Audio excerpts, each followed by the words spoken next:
Hey everyone, it's Jason. Welcome to another Marvel United unboxing for Series 3, the Multiverse. We have a very multiverse set, the Age of Apocalypse. The X-Men, specifically Age of Apocalypse, which is really fun because it ties into the Year 2 campaign with the X-Men stuff, with the logo. Age of Apocalypse is one of my all-time favorite storylines, so I loved it when I saw this was coming out. So just a brief idea of what this is.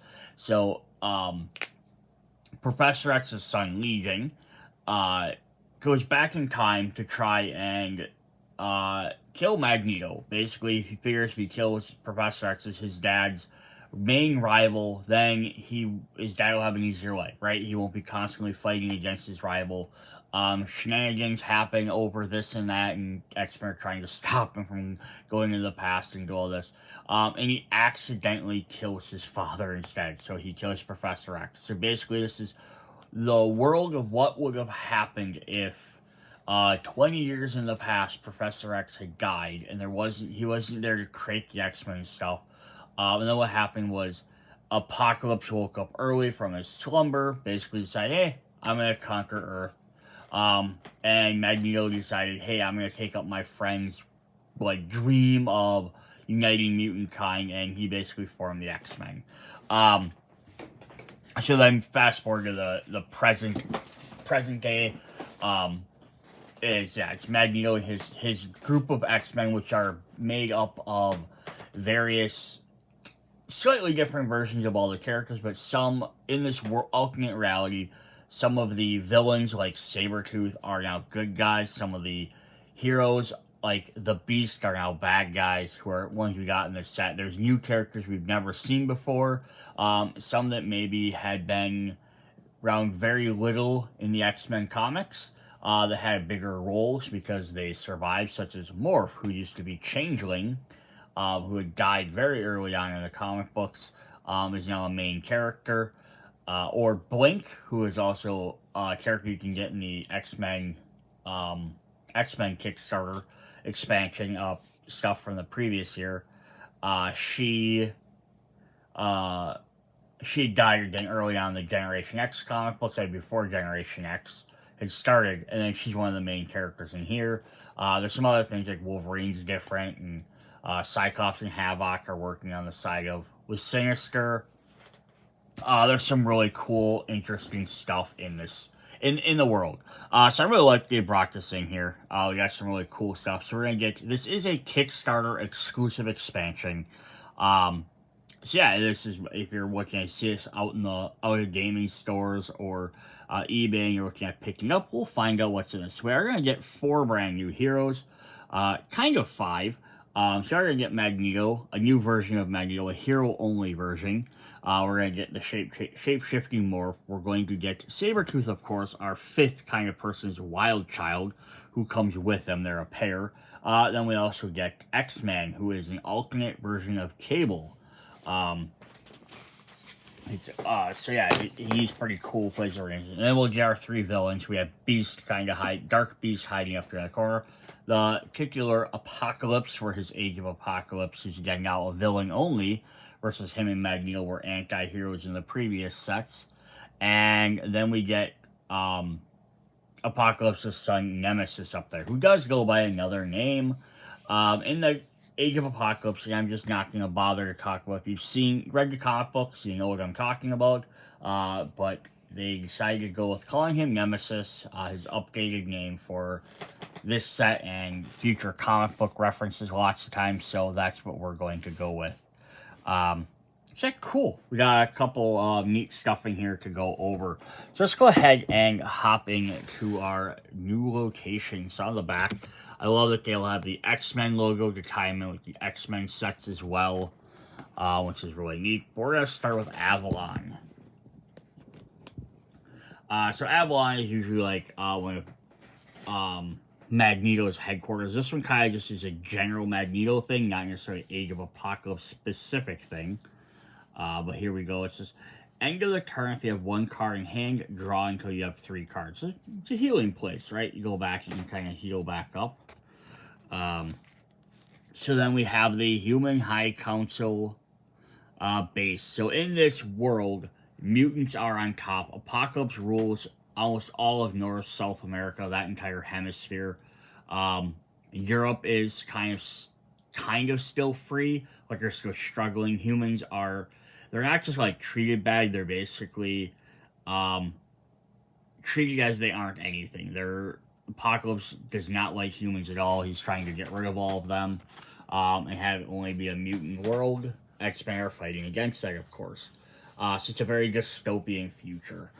So the Human High Council work out of Europe. This is lots of famous humans like Bulver, Trask, and Brian Baggock, who is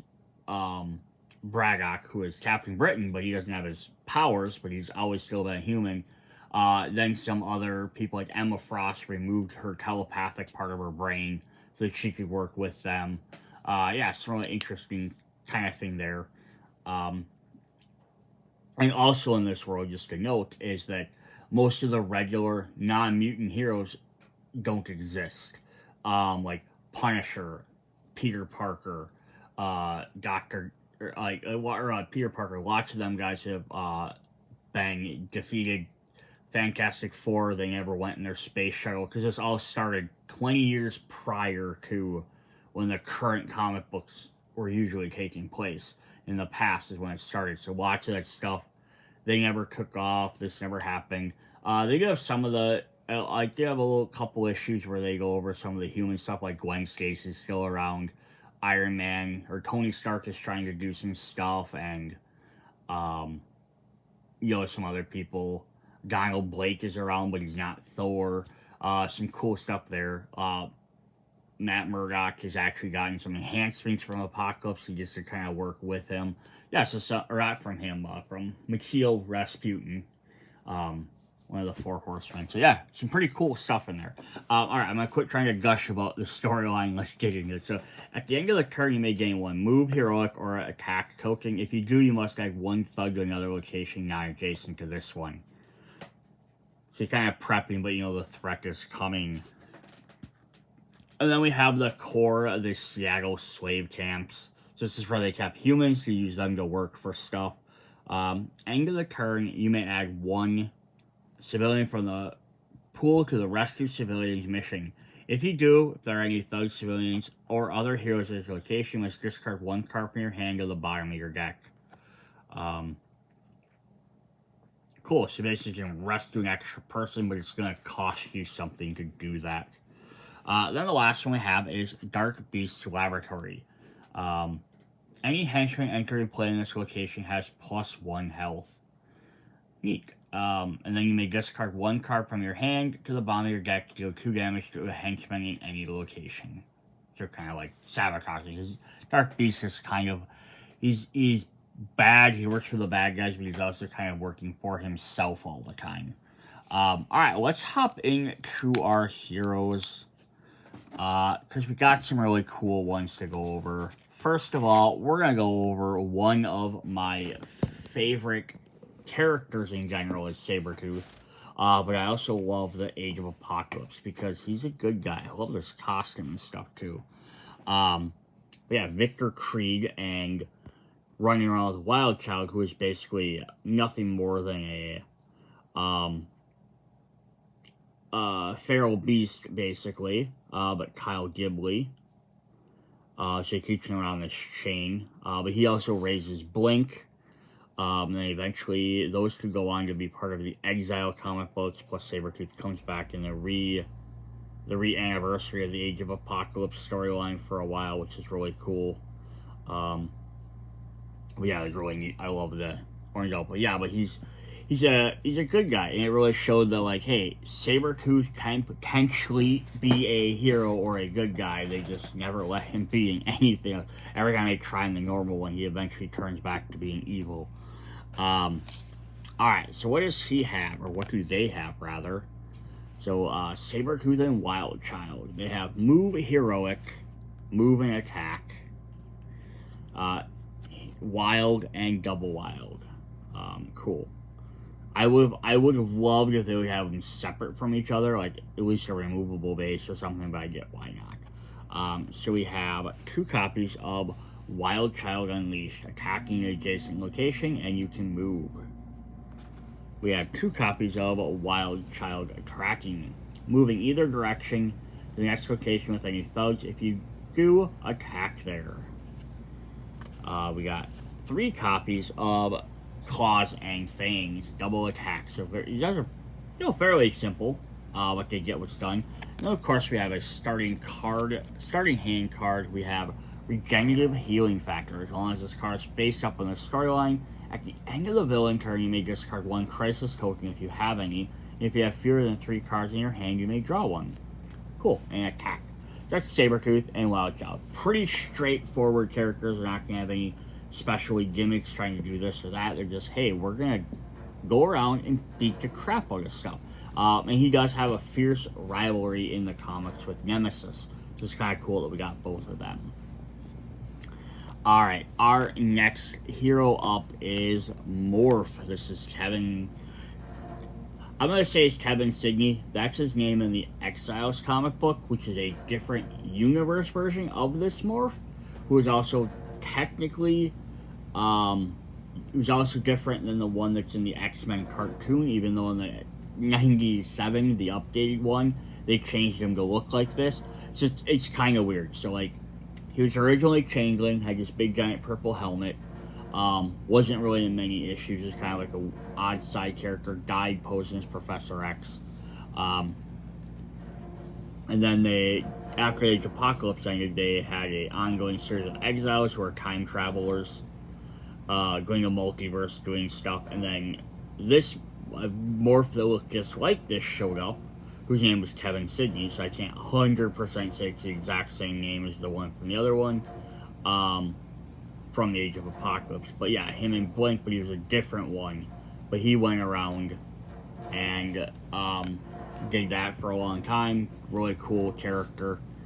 Then the 97 X-Men cartoon came out, and people really loved Morph from the original series. They brought him back, but they changed his design to look like this one, because a lot of people knew this Morph. So it's a very, very interesting storyline. But he's an Omnimorph, so that's what he is. He can turn into anything he wants.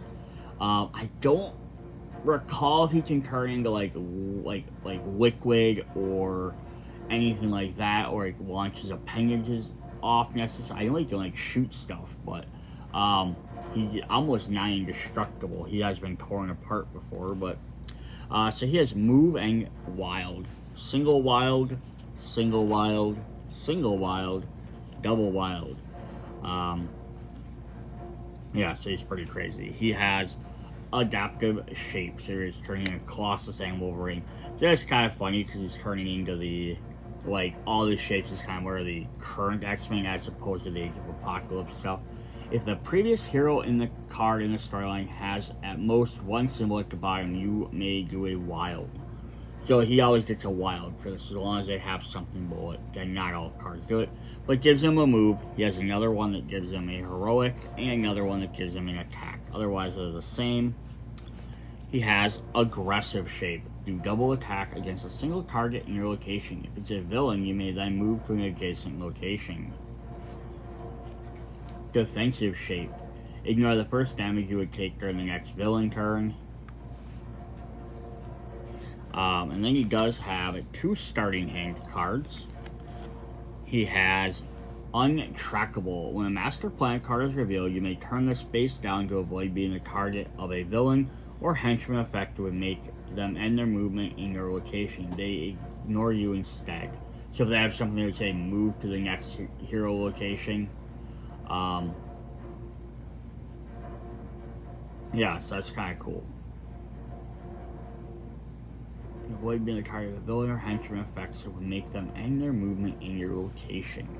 Then the other one he has is virtually indestructible. As long as this card is face up in the storyline, if you have fewer than 3 cards in your hand at the end of the villain turn, you may draw a card.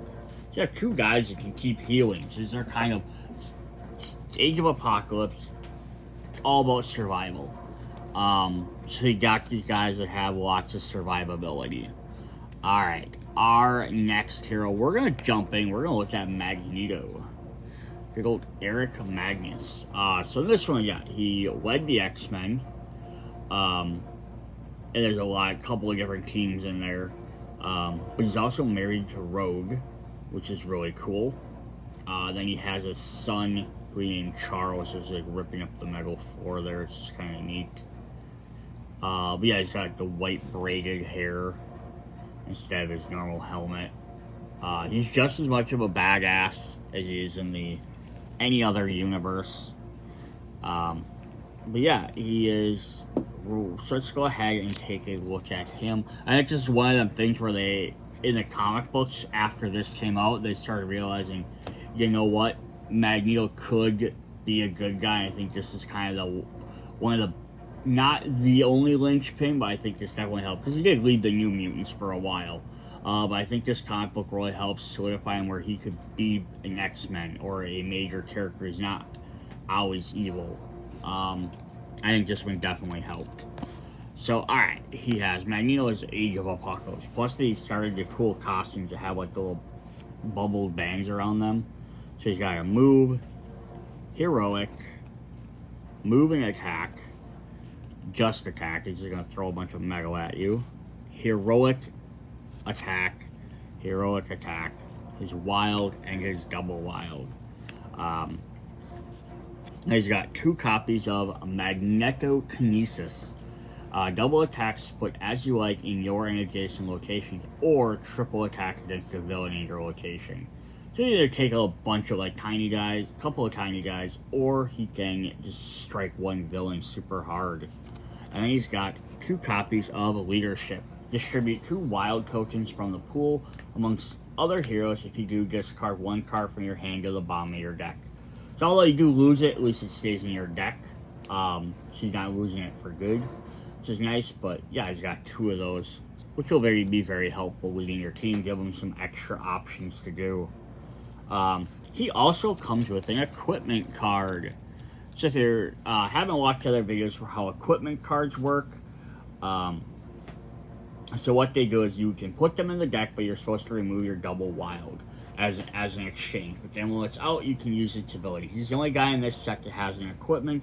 But if you have the core Multiverse set, they do have some generic equipment, as well as some for previous characters. If you got the Kickstarter set, they'll have a bunch more for other characters in previous sets.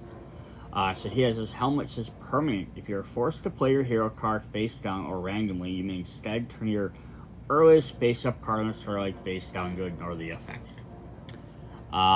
Cool. So you can basically avoid that, and then it'll stay on there unless for something would turn this over. So this card's turned face down by an effect, remove it from the game. Basically, they're destroying his helmet. Yeah, so what is happening his helmet, he's basically can't be hurt by psychic attacks. So it stops him from having to randomly play his cards. Which is really neat, a little extra mechanic. So if you like doing that, you can use it. If you don't want to use it, you don't have to. Yeah, you're supposed to remove your wild card. But again, if you're just playing with yourself, it's your game, you can do what you want. You can always just add these cards in as extra. It might make the game a little bit easier, but that's entirely your option. Alright, then our last hero is X-Men, Nathan Summers. So again, he said he's an alternate version of Cable. So yeah, in the regular universe, Cable is the son of Cyclops and Madeline Pryor, who's a clone of Jean Grey. So basically, Mr. Sinister always loves the genes of Jean Grey and Cyclops, so he took those 2, merged them, cloned Madeline Pryor, and then they had Cable. But then Apocalypse infected him in Cable as a baby because he knew he was going to be a threat in the future.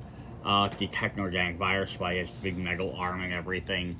And to keep that under control, he has to constantly use his telekinetic powers and a bunch of his abilities to keep that in check. So this version is Mr. Sinister just created a clone or a baby from Scott and regular Jean Grey's genes, so straight from the source, but he doesn't have that virus, so he is ultra powerful. And then when he comes into He gets a couple of his guys at the end of Age of Apocalypse get sent to the main universe, including Dark Beast, Nemesis, and X-Men, whereas Sabretooth and Blink got sent into the multiverse. So some of these characters survived when the world was supposed to be destroyed. So he comes and he's been part of the Marvel Universe for a long time. But he basically has unchecked power, so he's always trying to keep that from going overboard. He's actually shut his powers down at times. He created alternate reality, the Age of X-Men, for a while. But yeah, he's a really neat kind of character. So he does actually have some special abilities. He says, X-Men Hero Deck consisting of 16 cards. At the start of the game, the player using X-Men may look through their cards and choose the 3 cards that go into their starting hand, even the double wild card if it has not been removed by a challenger when playing generic equipment. Then shuffle the remaining cards that form the hero deck. It says, also, whenever X-Men must discard one of his cards to the bottom of his deck, the player may choose to place it at the top of the deck instead. Now, I do wish they'd made a little rule card for this, which would have been helpful to remember. Just like, hey, starting card, hand card said do this, but that's cool. So he gets to pick his first. He starts with more cards than everybody in his deck, but he also gets to pick which ones he has. So he has in the back, he has his double wild and his single wild. Otherwise, he just has a bunch of abilities. So we have Psionic Energy Absorption, play a wild. As long as this card stays up on the storyline, if you have 3 or fewer cards in your hand at the end of the villain turn, you may draw a card. So just to heal. Psionic Armor, play a heroic. As long as this card stays up in the storyline, you may ignore 1 damage each villain turn. Psionic Construct, move and attack. Another hero in your or adjacent location may draw a card. Mind Cloaking, have a heroic. As long as this card stays up in the storyline, ignore the first crisis token received during each villain turn. Mental Shield, move and heroic. Once it's based up in the storyline, you can't be forced to play cards randomly face down. Intangibility. Wild. Each hero in your location ignores the first damage they would take during the next villain turn. Mind Control. Move, next villain turn, choose 1 henchman in your or adjacent location. Their BAM effect is replaced with deal 1 damage to a villain, other henchman, or a thug in your adjacent or target location. You choose the target. Telepathy. Move, swap the previous hero card in the storyline with any other hero card in the storyline, or flip up to 2 cards in the storyline. So this could recover some of them cards, which is cool. Mind Link, heroic. Add another hero may immediately heroic or attack in their location. Concussive Blast, 3 attacking your location. Matter Manipulation, move, gain 2 wild tokens.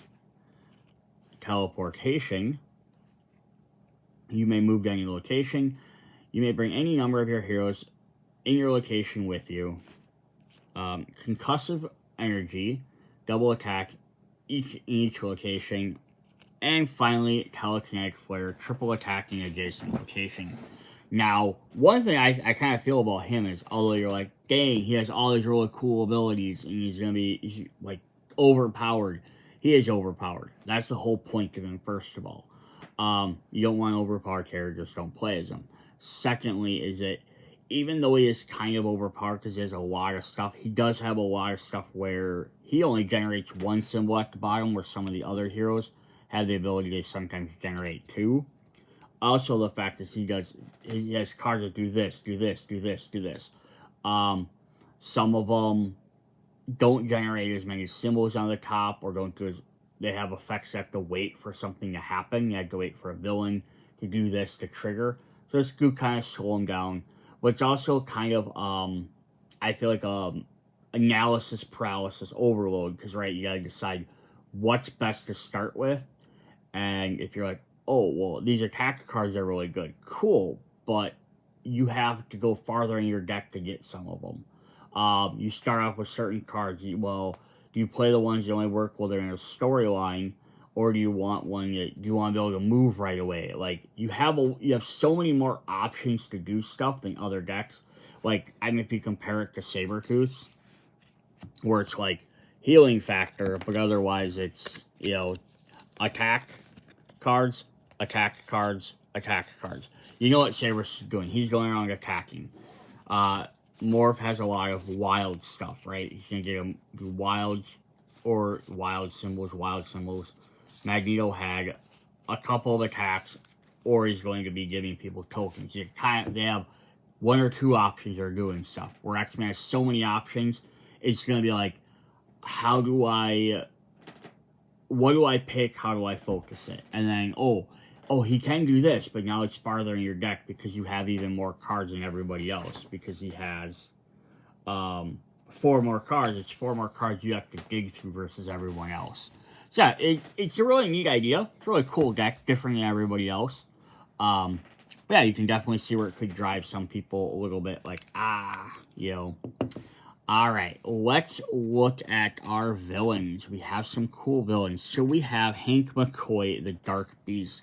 So in this universe, he's evil, always being manipulative, playing with genetics left and right, doing whatever he wants.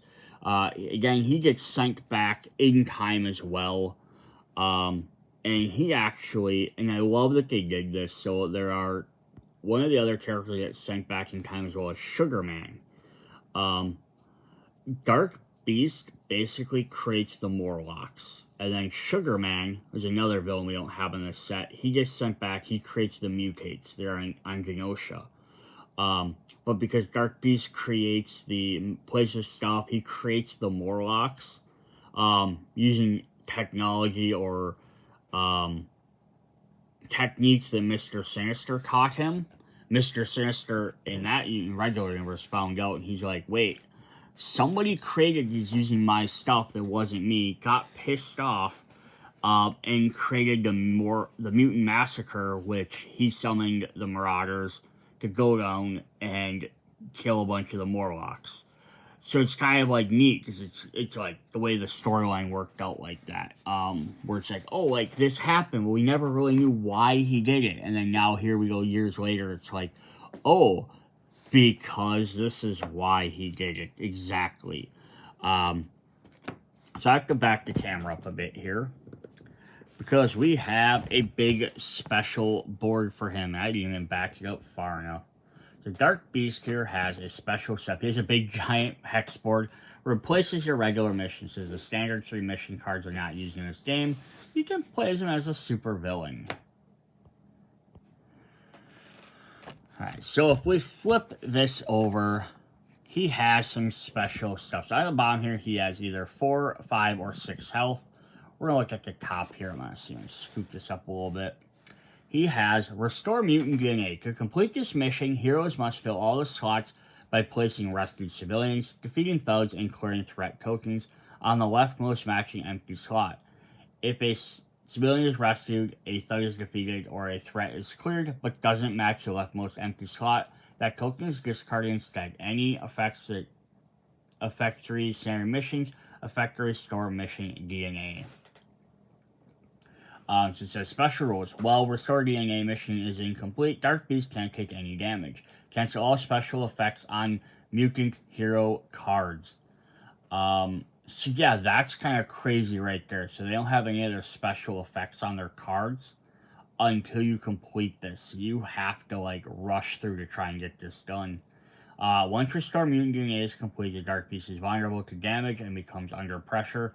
Mutant heroes can use special effects on their cards. Each hero draws 1 card. When a hero is KO'd, Dark Beast doesn't activate his BAM. Instead, remove the rightmost token on the complete Restore DNA tokens. So yeah, pretty interesting. So we kind of look at that. Means we have 1 thug, 1 civilian, thug, civilian. So it kind of goes back and forth. So we have to rescue 1, 2, 3, 4, 5, 6, 7 civilians, 7 thugs, and defeat 2 of the threats. So it's not as many as the other one, but also remember though, you're not going to use any of your special abilities until you do this. So that's actually kind of crazy there in itself. Then down here, he has his BAM effect. Deal 1 damage to each hero in Dark Beast location and adjacent location. Remove all civilian thugs from Dark Beast location and place them in the gene pool. If there are 3 or more thug civilian tokens in the gene pool, discard all tokens there, draw a master plan, and add it to the face down storyline. If the over tokens can't be at a location, place them in the gene pool. So he's gonna keep. He doesn't care if they're good people, bad people. He's using them for his genetic experiments. And if you fill them up, he's going to keep getting to advance his master plan. He's going to keep getting to create stuff. So you need to stop him. So it's a very different way to play the game. So let's jump into looking at his deck here. Zoom our camera back down and move this back out.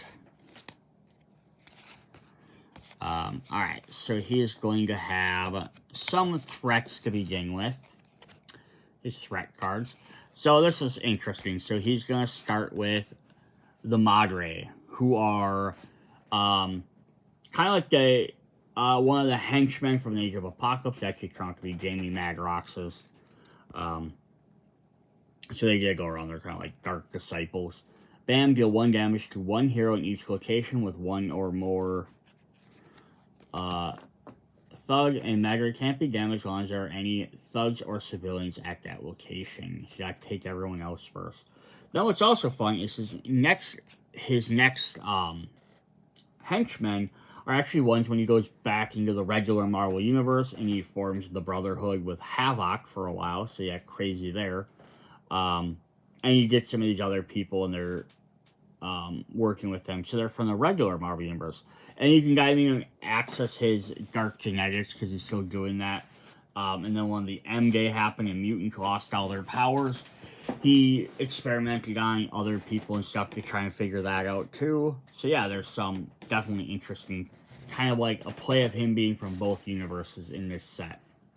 Bam, 1 hero at this or adjacent location must play their next hero card randomly. And we also get Random, who's a really fun character. Bam, deal 2 damage to 1 hero in this location. If there are no heroes, deal 2 damage to 1 hero in each adjacent location. And you get some DNA cards. Damage Mutant DNA.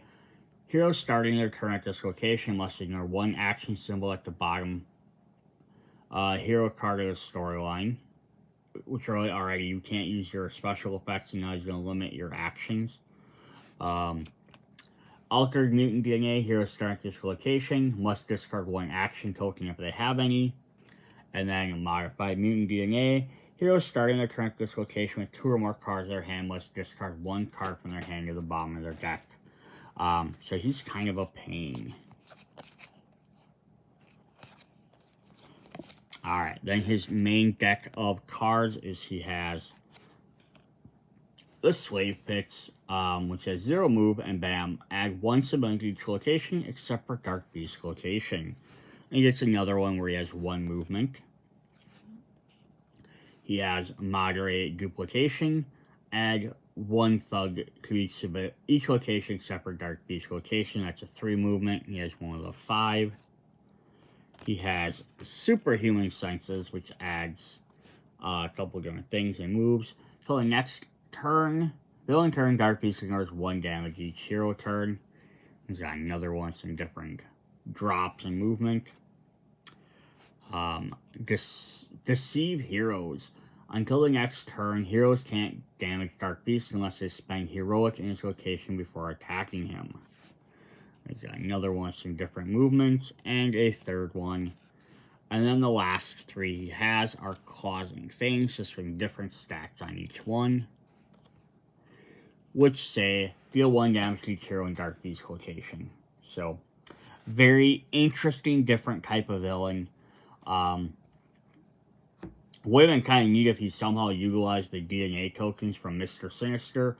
But I get why they didn't do that again, because you had to have the other box to be able to use them. That would have been, that's something to me to be like a really neat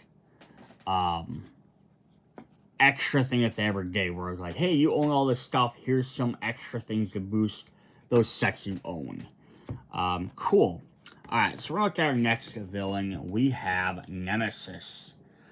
This guy is a pain.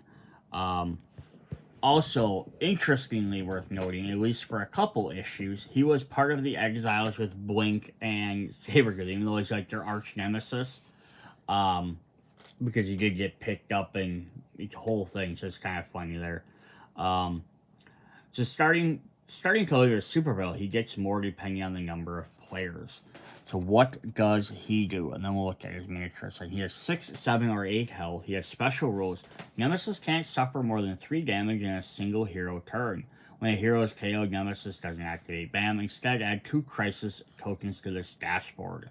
Bam. Deal 2 damage to a hero at Nemesis location, and 1 damage to 1 hero at each adjacent location. For each damage dealt, Nemesis recovers 1 health. Oh boy. That has to do with his mutant ability. He can basically absorb people's life essences out of them. So that's kind of the idea there. He's damaging to absorb his life back. Overflow, if something can't be added, 1 crisis token to this dashboard, and villainous plot. Heroes lose when there's 10 or more crisis tokens on this dashboard. So he's more or less a very simple guy to go against. He's just going to be trying to go around doing as much damage as he can, adding these crisis. There's currently, as of, nothing on this board, so there's any way to remove a crisis. So once it gets on there, you're stuck just biding time, hoping it doesn't keep happening. Cool. So there's the back of his cards. When we look at him, and here is his miniature. So he's in this protective armor. So per the storyline, he had a regular human-looking body, but he ended up killing Scarlet Witch, which really pissed off Magneto. Basically, he destroyed his body. He survived as an essence. He does have this, though. I'm going to do this. I can pop this off. His helmet does come off, so you can paint his skull. But yeah, inside of his armor, he has to use his armor to kind of keep his bodily essence together. If he ever gets destroyed, he could potentially leak out and dissipate. At one point, Sabretooth does actually rip his armor open. Thought he killed him, but he had enough power or whatever to stick around until Hyperion came along and said, no, ripped him in half, destroyed him, and actually like absorbed him, like literally sucked his energy into himself. Pretty crazy. So he does have some threat cards as well. So he's going to have 2 copies of Blood Harvesting. So he does, when he lands on this area, discard 1 civilian from this and both adjacent locations. For each civilian discard, add 1 crisis to his dashboard. Then he has 3 copies of his crystalline armor as well as Nemesis in the location. He ignores 1 damage each hero turn. And his last one is he actually has Sabretooth, which is interesting. So this is supposed to be in the storyline. At the very beginning of the storyline, Sabretooth was a bad guy, worked with Apocalypse, until they basically told him, they're like, oh, we're going to kill a bunch of innocents and civilians and stuff like that.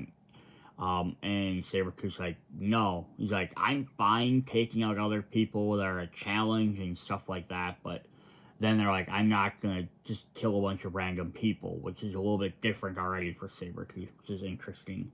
I do wish they had an alternate way to swap this out, because it's kind of weird. You're playing the set that you might be playing with Sabretooth against the Sabretooth. So I wish you kind of had 1 alternate card, which would have been kind of cool. Move this threat to the next clockwise location with any heroes, and no threats if possible. Deal 2 damage to 1 hero there. That hero can ignore the damage if they reveal his 2 heroic symbols at the bottom of their card.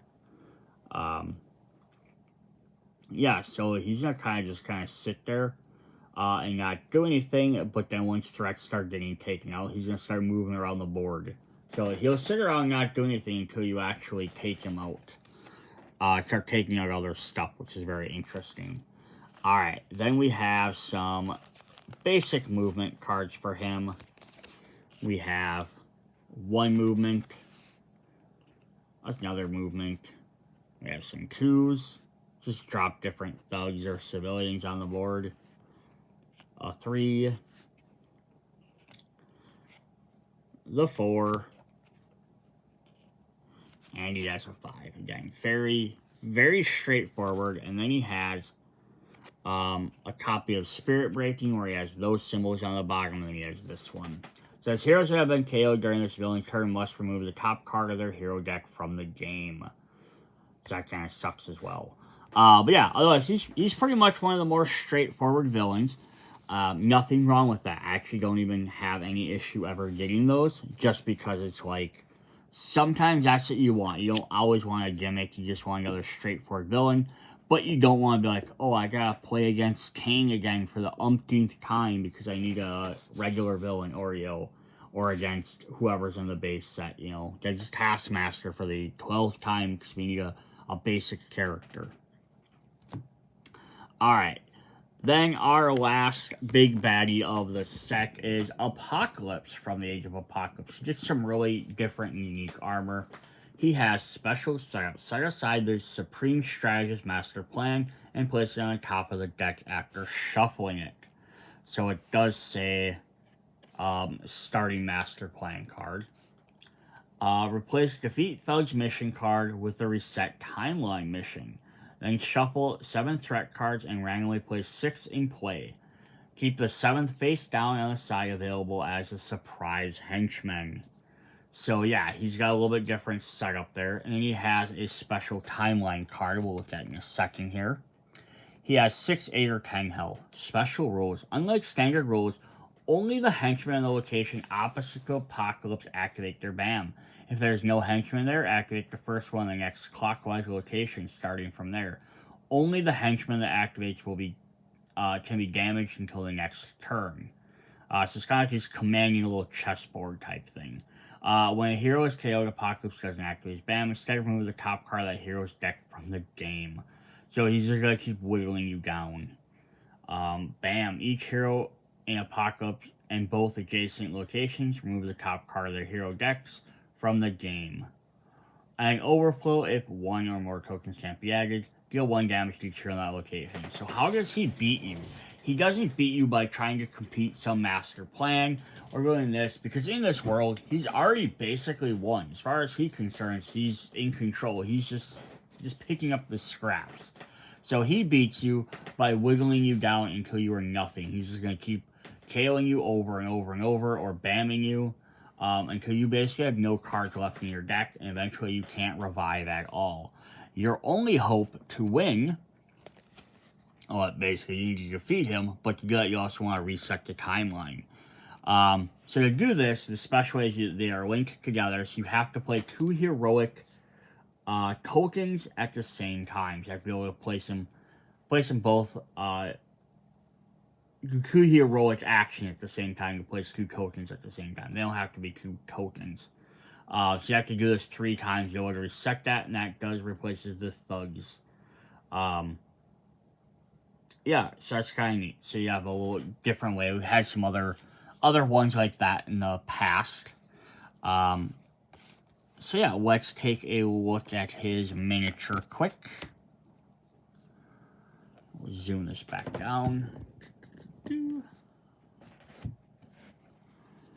there's good old Apocalypse. Got a bunch of capes in this set too. It's always fun to paint.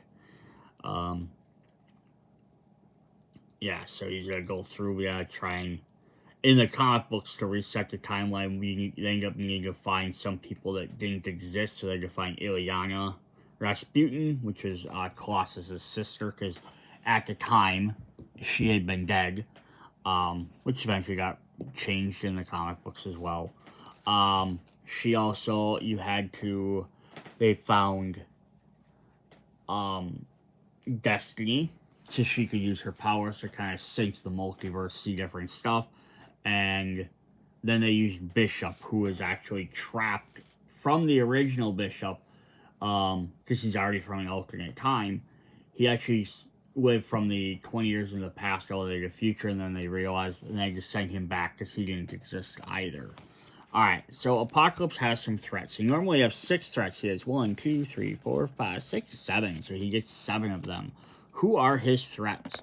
They are, going to be the various people from the Age of Apocalypse, which is Nemesis, which is one of his 4 horsemen. So deal 2 damage to each hero in this location and 1 damage to 1 hero in each adjacent location. His second horseman was Mr. Sinister. Now they're using the regular artwork versus like special artwork of them as the Age of Apocalypse versions. Bam, deal one hero in this location moves the top card from their deck from the game until the next villain turn. Special effects on hero cards and starting are treated as blank. So his third horseman is Abyss, who has the ability, has these tendrils and stuff, but he's also like kind of a teleportation thing inside of him.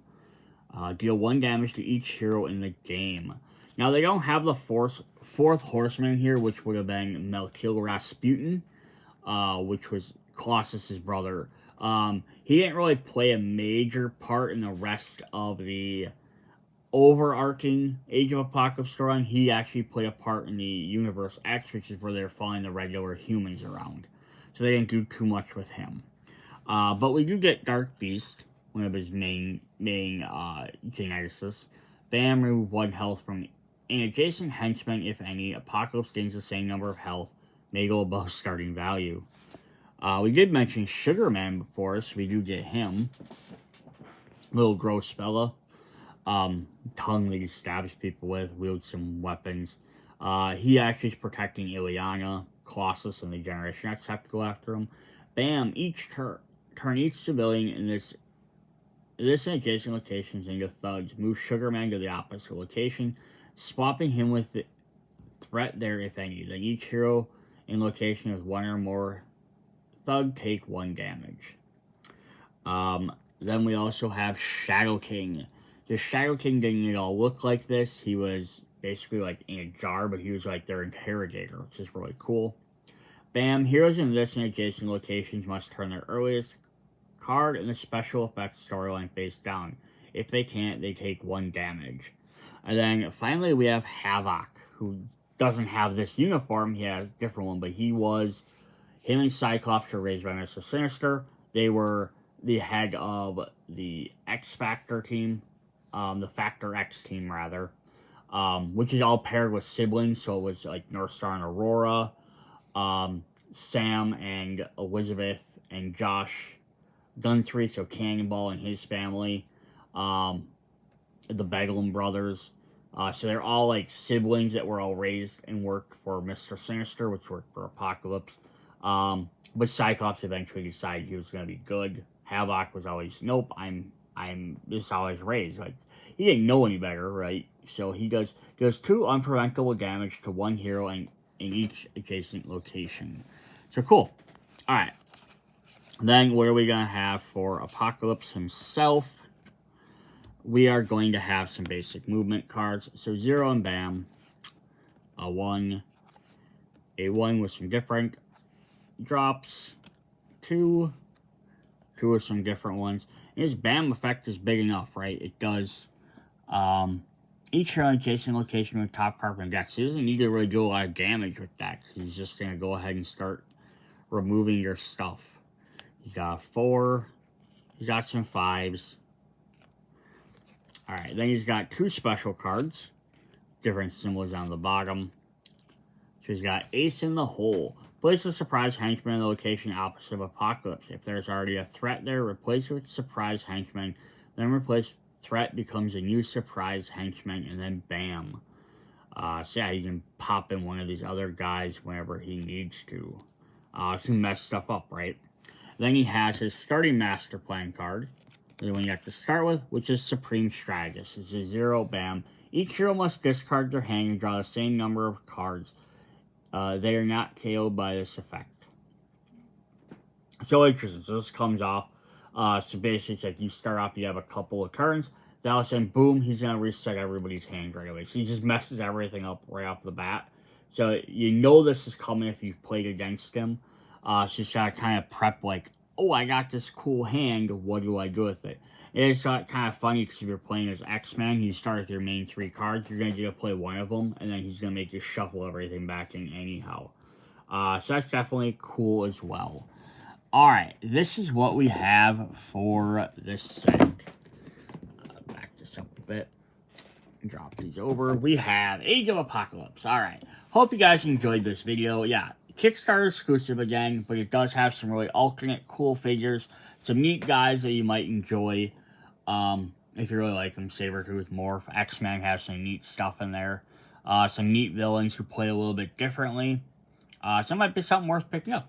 Check out the rest of the Marvel United content. Hit me up in the comments. See you guys later. Bye.